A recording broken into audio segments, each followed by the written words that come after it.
You're listening to Live Stories on Talk Radio Wales. The people at the heart of your community telling it as it is. That's right, the people at the heart of the community, and one of those people is Kevin Mudge, Councillor Kevin Mudge in Garnant here. Kevin, a great little business here. I know you've helped with that, but she's still facing some issues, a little bit of bureaucracy. What's going on there? Well, when I was chairman 2 years ago, when I officially opened the business, and I've got to give her the credit of setting up a business in Garnant, and she's been very successful, in the sense that she sells local products from people come along with their stuff, and you can see that with her this morning.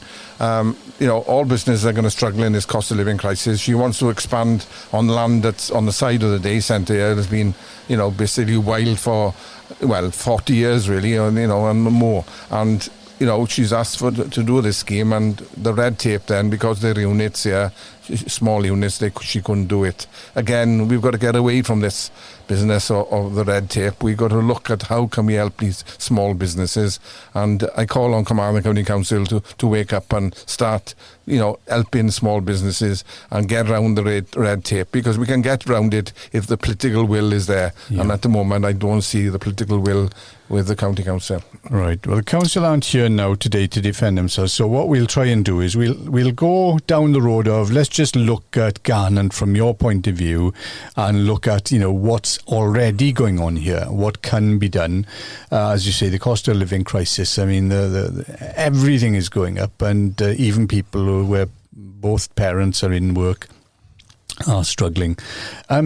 Over recent years, are you seeing an increase in people's dependency, and are you seeing almost the sort of withdrawal and the closing down of those services which usually would provide a safety net for them? Are things going the right way, or are we, as Martin Lewis says, heading for basically a catastrophe that's almost bigger than the pandemic itself? Well, it's my 44th year as a member. I've not seen things that are happening now in these 44 years. I've never seen poverty is on a massive increase. People can't afford, basic things. They're telling me now they can't put the heating on. Well, not now, but they will not be able to put heating on. They can't even cook food anymore. They've got to go to food banks. The Ammerford Food Bank is being overrun. We as a town council run a pantry where and we started off a few months ago with 30 people coming. We are now going towards 100 people. And that to me is going to increase through the winter, especially if gas prices and electric prices go up to where they are.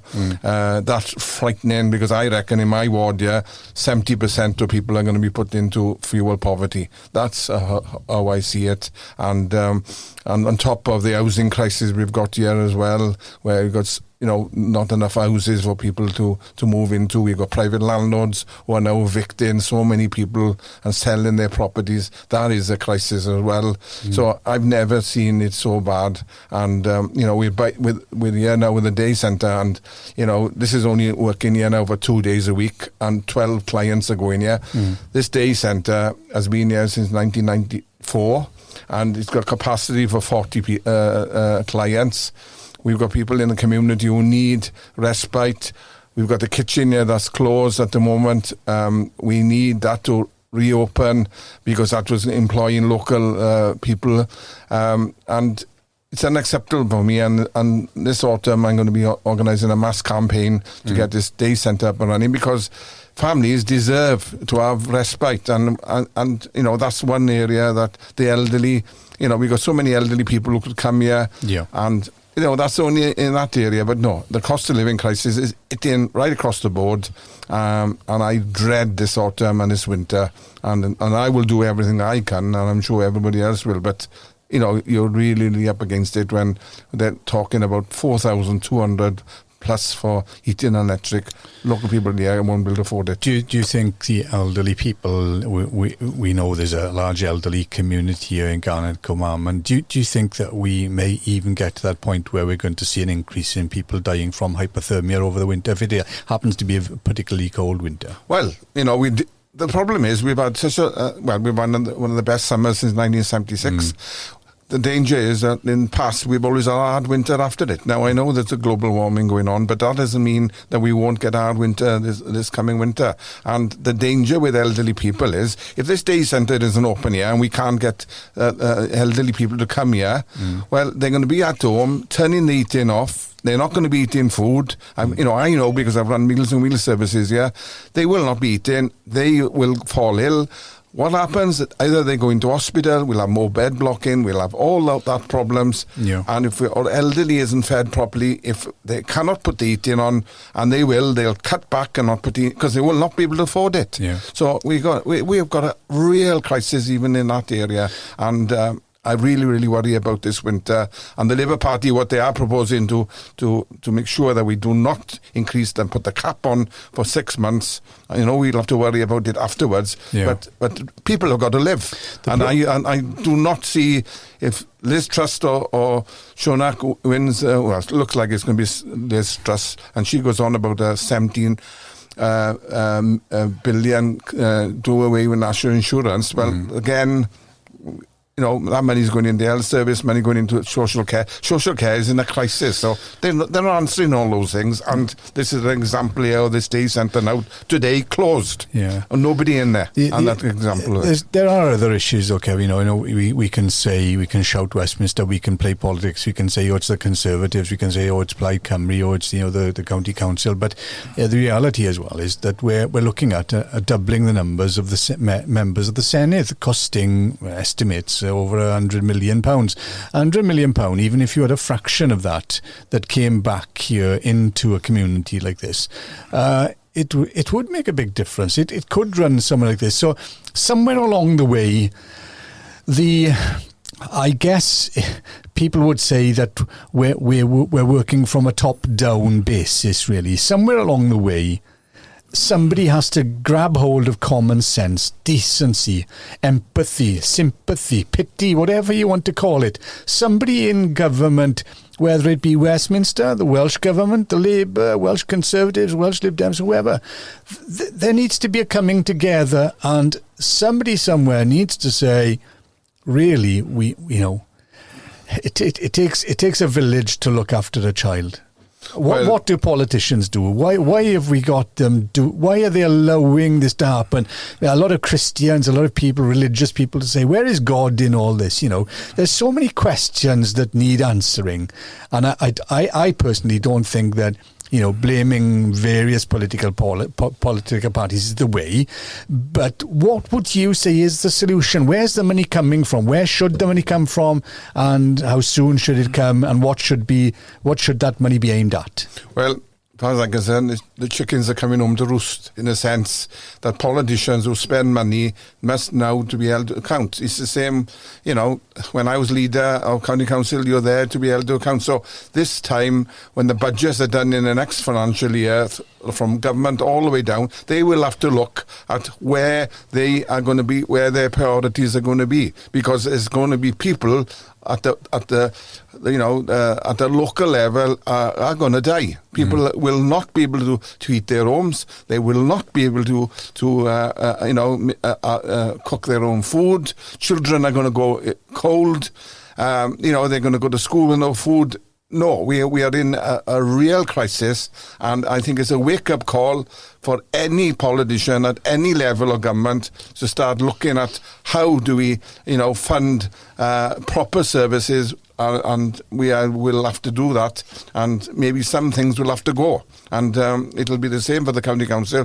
There'll have to be priorities, but we've got to make sure that people at least can eat their homes and they can have some bread on the table, because if they haven't, we are in deep trouble. Should we be looking at generating more money from the people who are making the big profits in the county? Look at the home developers. I know they pay, Section 106, is it something like that, for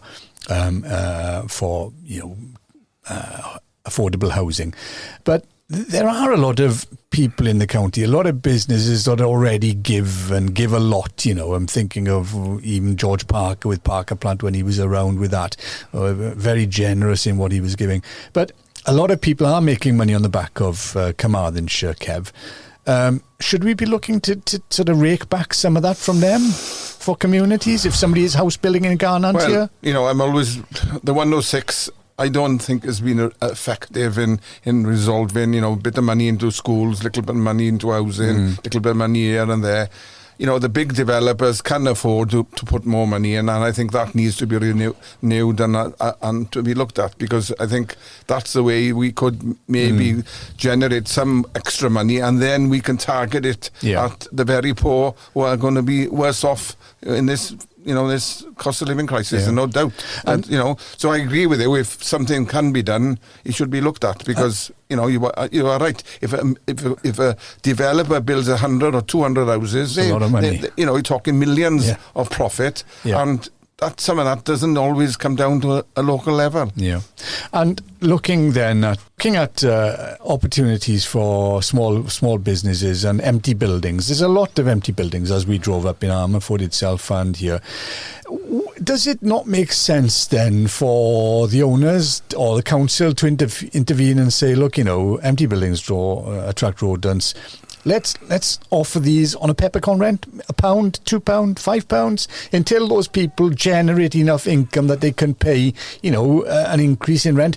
But when you have businesses establishing, that does boost, economically the local community. Those people go out and they do spend and they do help out, So how many businesses would you say are closing in Garnant and Cwmaman and Ammanford? How many empty buildings are there? And do we really need to give those people some form of help and breaks to keep the businesses afloat? Well, and this is the biggest worry now with the cost of living. If by any means these businesses have got to pay these high heating and electric and all these costs, and the inflation today 10.1 and going up to 13-14%, these businesses are going to struggle. And you are right about empty buildings. I've got a workman's hall down the road here. That's used to be the focal point of the community. It's been empty now for over 10 years. It's the biggest ISO now in the community, and we've got buildings like that all over, not only in this valley but all over. We need a major plan. How do we deal with all these buildings? We've got chapels, churches falling apart. This is Llanelli alone. You've seen the other day how many empty buildings you got down there, Carmarthen, Ammanford. No, there's a real crisis as far as empty buildings is concerned, and I think I think that's an area that radical plans need to be. It needs a plan. It needs a 10-year plan. How do you tackle these buildings? But businesses are really, really going to struggle, and I sort of say I'm really worried. Businesses like Tanya across the road, who's gone this extra mile to set up this business. It's businesses like that. How can they survive through this cost of living crisis? And it is a real worry for me, even what I've got here locally. We know that when people are hungry, we know when people are struggling, that some people turn to crime. Yeah. Drugs, especially county lines, we're hearing that there's been an increase in recruiting for county lines because it's so tempting. It's a quick buck. One thing, do you think that at the moment the criminal justice system, where fines, we're talking about any county court in Wales really, tens of thousands of pounds per week that are going in there in fines and costs and so on, that money goes out. It doesn't stay in Wales, it goes out of Wales. I've asked this of the First Minister, should we be shouting very loudly about having that money, retaining that money, or even a percentage of it, so that we can reinvest in the communities that have been affected by those crimes? Well, I agree with you. I mean, these are the things that is allowed to drift all the time, in a sense that there is a drug problem. This valley has got a big drug problem. I know in my ward, constantly I'm picking up, people who are going into to sell drugs and all this, and we've got the gangs, we've got people who are higher up who are making a huge amount of money out of the drug problem on people who are desperate at the local level, and we've got that going on. And you're right. The Magistrates Court was closed in Ammanford. We've only got one in Llanelli. that's a big problem. But no, I think I've seen a difference. We used to have packed meetings locally. We used to have, even the police don't turn up now to town council meetings. We don't get crime figures anymore. We don't know who the local police are. It's going now again back to the 1980s. Yeah. And crime, in my opinion now, sadly, is going to increase again because of the cost of living crisis. We really think, that hasn't gone away. I think that's, again, a big worry for the future. When people haven't got any money, they tend to go into crime, and that's a big worry as well. And so I'm hoping that we do not go back to the 1980s, because I was the member in the 1980s, and it was pretty bad in the 1980s after the pits closed here. And I don't want to go back to that period that I experienced when I was a elected member then. We'll end on something which is sort of familiar to us, really, which is the local news coverage. And obviously, you're talking there about people not attending meetings and the reporting of that, the communication of what's going on in the community. Do you think that what we're doing here with you and with other people in other villages and other towns, how do you see that? Is it something that you see as valid, and maybe we should have more of it, and there should be some investment? Where do you see the news industry's part to play in all of this? Well, as far as I'm concerned, I've been around a very long time. Maybe I'm one of the longest serving members in Wales now. Local media at one time was like the Premier League of today's football. Yeah. You could pick up a phone, you'd have reporters basically all over the place. You could get major stories, you could get local news in which people need to know about.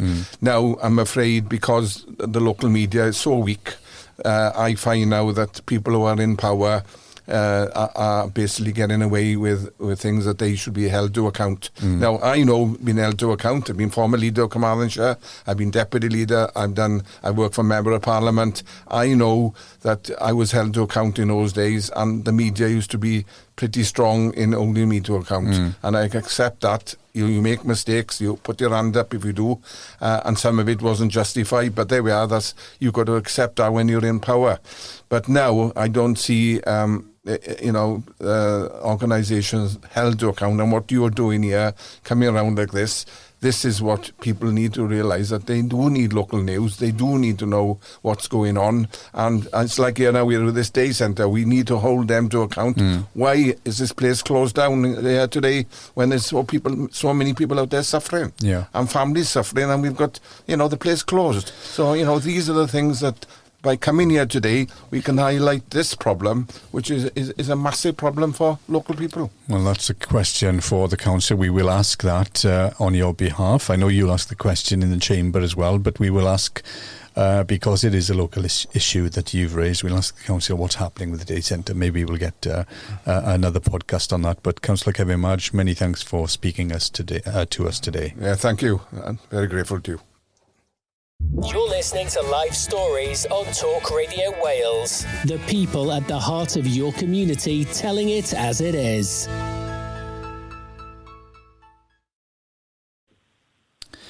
I'm with County Councillor Emyr Rhys and Town Councillor for the Tircoed Ward. Emyr, we've been speaking this morning to Councillor Kevin Marge, a font of knowledge, and as we've said before, he knows his onions, a keen gardener. We're here at Mountain Feeds and outside the day centre in Carmarthen. Kevin has sort of been making his protestations that this is a much needed community resource and the doors are closed, albeit for a couple of days a week. And as we know, there's a cost of living crisis. People are really struggling to put food on the table, to heat their homes. Autumn is coming along. He's very concerned for elderly people and people who are really at the bottom of the pile here, and is basically saying, something needs to be done very quickly. What does need to be done, Emyr? Well, there's a number of things really desperately needs to be doing around here. Yes, the day centre needs to be open basically every day of the week, really. People need somewhere to go. People need the respite. There's all sorts of things that need doing around here. Council houses are desperate. There hasn't been any council houses built in Garnant or Garnant some years now. So we need more council houses here. And we need there's a shopping list of things that we really need doing really to have people around here. Do you think, Kev, we were talking about solutions, how can the money be regenerated? How can that income come in? Is it cutting the top cuts? Is it slicing away the politicians? Well, now we're doubling the politicians in the Senedd. Is it trying to rake money back from the criminal justice system because that's going out of county, it's going out of Wales? Is it to ask developers to contribute more because ultimately they're building these houses and they're creating communities with nothing there, really? So which one of those, if any or all, do you see as part of the solution? Well, to be honest with you, I think the biggest thing, I'm very much a fan of nationalising our energy companies, our mail, our rail. When you talk about so much of our taxpayers' money going to subsidise these companies, and then these companies then turn around and then just put up the profits even more and more. Basically we've given taxpayers' money to the shareholders, so the shareholders making even larger and grotesque profits. Have we created have we created a monster then in these companies? Have we, is that? Oh, definitely. Definitely. When we got in, the big shareholders and the big fat cats earning, grotesque amount of money, grotesque amount of bonuses for their profits. Well, they're just continually suppressing the poor even further and further with these massive rises at the moment. These shocking levels. How can you have these huge rises for the working class and the poor? Well, it's hitting mainly at the moment. I think mainly are going to be hit these days. Even talking the middle class are going to be hit hard these days. And they're just carrying on raking in the profits, and the majority of the money is being subsidised by the taxpayer. I guess one of the examples really is that epitomises that is that the water companies were putting a hosepipe ban, and yet there was no ban on watering the golf greens that the fat cats might have been playing on. That's another possibility, and I'm not sure so much around Wales, but when you're talking about what's going on down the southern end of England at the moment with the raw sewage being pumped out into the sea, you know what I mean, rather than actually, but they're getting millions in profits back, and they're talking about hosepipe bans when they've got God knows how many leaks in their pipes at the moment. This money should be going back into infrastructure to make sure the infrastructure sounds first before profits go to the shareholders. And do you know, we're looking at Mountain Feeds now, and Tonya down here, a little business. Yeah. We know that if you give people a chance to work their way out of poverty and to get on that rung of the ladder in business, it only benefits. It spreads through the community. The economy is boosted. That person is employed. She might be more successful. She'll take on somebody. She's already selling plants and food and all sorts of things for people who are bringing it to her. Do we need more Tonyas in Glenarman, Cwmaman and across Wales? Oh, God, yeah, 100%. People within the community, working for the community, providing jobs to the community, providing, how you stimulate the local economy, really. To Tanya doing well, her employing people having a little bit more money in their pocket, they will then spend it in another local business, and then that business will do well. People who are employed will spend it into another local business. It's how it goes around, really, isn't it? Yeah. So, definitely more Tonyas around here, the better. I'm watching her now as from the back of the van here, carrying bags of feed on her shoulder and loading it into people's cars. And it's a little busy place. And she says she can't even get a road sign to tell people where she is. She can't get the plot of land on the side to grow vegetables and get socially disadvantaged people down here. They're benefiting from that, Who do you blame for that then? I think pretty much local authority, really. They should be listening to the likes of Councillor Kevin Madge and myself, where we're actually on the ground. We know what's needed in our communities. Unfortunately, sometimes I feel we could not be listened to as much as we should be. If people listen to what's going on, we are, as I look at it, eyes and ears of our local community. So we should be listened to in a better way, really. Would you be so sort of pessimistic almost, and would you offer up an opinion maybe that a local authority, when governed by a particular party, will look after the interests of that particular party, councillors, wards, and at the detriment of others? Yeah, well, it's going to happen. Unfortunately, with party politics, it is going to happen. It's a natural way of it going about. But at the end of the day, sorry, can you repeat the question? I just wondered if you felt that the governing authority, local authorities, let's say it's made up of Labour or made up of Plaid or the Welsh Conservatives or whatever party it's made up of, that ruling party will give preferential treatment to the communities of the ruling party's councillors. Yeah. Obviously, I think that's how it goes. You are going to look after your own to a degree, and it's the wrong way to be. And I'll be honest, it should be spread about. It should be looked at, looking for the good of all of Carmarthenshire rather than just little pockets of where the support is. We have seen it in the past. During the pandemic, we found that emergency food bank funding was going only to certain places rather than to everywhere there was a need. Yeah. So you think it should be divvied up equally then? Yeah, well, it should be divvied up to where the need is. Yeah. It shouldn't be divvied up equally. It should be where the need is, and if that is in the Labour area, then the Labour area is where it's needed. If it is in the Plaid area, then that's where it's needed. Yeah. And that's where it should go. It should be where the need is. Yeah. We have got areas in Carmarthenshire that are suffering more poverty than others. Garnant and Garnant is one of them. But you have got other areas as well, and the need should be divided to where it's needed. It shouldn't be to where they need the support or where they need to grow support or anything like that. It should just equally and fairly. That's all it should be. It's just fair. Well, Maurice, many thanks for taking part in our podcast today. No worries. Thank you very much for that, Alan. Thank you. I'll hopefully speak to you soon. Okay, thanks a lot. You're listening to Life Stories on Talk Radio Wales. The people at the heart of your community telling it as it is. I'm with Tanya Richards at Mountain Feeds in Carmarthen. Tanya, we've spoken to Kevin Madge this morning. We've spoken to Emma Rees, and we've obviously told them about the issue you have with the land here, and we've mentioned to the listeners about your business and how you started from nothing and so on. Just tell us a little about, we're in a cost of living crisis. This is the buzzword now at the moment. How is that impacting on your little business here? With the crisis that's happening in today's world, I've noticed a decline in sales. Obviously, through the summers, they decline in anyway. But I think people are more watching their money now. So the treats and things have slowed down for dogs and things, for horses. People are watching their pennies. They're asking me for the cheapest of foods.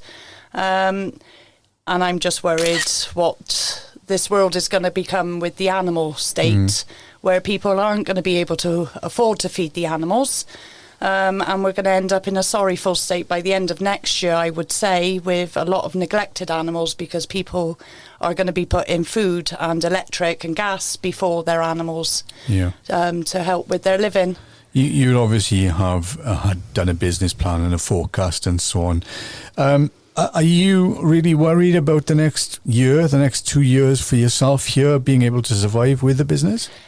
It is a worry that's come up recently in the last couple of months, obviously because I've just taken on a full-timer as well to help me get through the day-to-day of running of this business. And my worry is that if I don't get the custom coming in to support the locals, then it's going to be a hardship for me whether I let staff go and start running this again on my own like I have for the last 2 years, which is going to put a strain on my health due to health problems with my back. So, it's very worrying where I'm going to be in the next year or two. I just hope that the recession of everything starts to put a halt on things so people can still afford their therapy dogs and things like that, because that's the biggest worry. People would say, obviously, you know, well, look, you're in business. If you get into business and you take the highs with the lows, but then you look at we were talking about the fat cats of the energy companies' profits and taking out sort of millions, if not billions of pounds. Do you want to moan about that, or do you just get on with it, or have you got an opinion on that? My opinion about bosses taking the extra bonuses and things, yes, that's a debate on its own, isn't it? It's why are they taking these bonuses? Why have we got all these increases happening to the gas, the electric, you know, Carmarthenshire County Council tax, things like that? I just don't understand how they can take these bonuses and let us all suffer when they're just in an office and not actually grafting for what they're being paid for. I mean, certain prime ministers are on like £100,000 a year, where I'm struggling to run a business, hard grafting myself to give the community what they need. And yet you've got these people coming in, hiking up prices, and then they're taking all the benefits and bonuses, yet they're not putting it back into where it should be going. Why not just lower the prices instead of them having these bonuses? I just don't.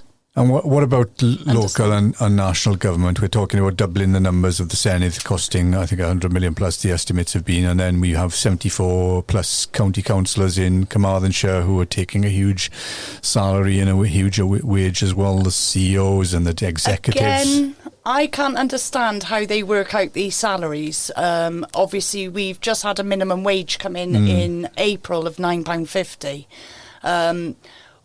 And this is for hard grafting people, you know, that are working in the warehouses, that are working 24/7s just to keep a roof over their head. And then you've got people that are in offices with the councils and things that are taking these humongous wages on a yearly basis. And I'm just thinking, what's so more important with them than what it is with us as a local businesses? Why can't they just plummet it all back in? Instead of giving them these pay rises of £100,000 a year, why can't they just put this money back into the communities where we need it? Do you think that we just don't protest enough? I mean, we had the pandemic and we had people clapping on the doorsteps and banging their pots of pans and screaming for a pay rise for the NHS. And now it's all over, all but be for the, you know, waiting for the largest lady to sing, or the man to sing, as PC Correct would say. Do you think then that, you know, we've quickly forgotten those people, and it's not news anymore, and really nobody cares? We're talking about people now slow clapping when they go in to have their appointment. That's sort of almost an ironic twist on what the clapping was in the first place. Yeah, I think, I mean, the NHS literally kept this world going for us. And if anyone is due pay rises or bonuses or something like that, is all the key workers that were working through the whole of these pandemics, not at home in their office where they're safe, the people that were going out, putting on all the protective clothing and everything, you know, going into people's houses, putting themselves and their families at risk, and yet they weren't even getting a 2% to 4% rise. And that, to me, that's actually laughing at the NHS staff, and that doesn't sit right with me. Yeah. Are you getting value for money for those councillors, for the services, for your council tax? I mean, it's a lot of money. Are you getting value for money here in your business? Are you getting value for money where you live? No, I don't think I am, to be honest. I mean, they're hiking everything up. It is... For what... I mean, I'm only home about 4 hours of any 24 hours, except from sleeping, obviously. I think the hike of prices with council tax and things like that, for the councillors, we just don't get what we should be getting. You know, the policing, you know, we pay for the policing in our council tax. I don't see that many police go around unless there's a problem, and then you see all the vans flying about. We don't get bobbies on the beat anymore. You know, Ammerford Station is one of them, you know, where it's not manned all the time. You know, things like this is where the money should be piling back into to help employ more people locally to run the local communities. And this we don't have anymore because the money is going elsewhere on other people's wages where I think they shouldn't even have them. Well, Tanya Richards of Mountain Feeds, many thanks for speaking to us on the podcast, and good luck with the rest of the year with your business as well. Lovely, thank you. You're listening to Live Stories on Talk Radio Wales. The people at the heart of your community telling it as it is.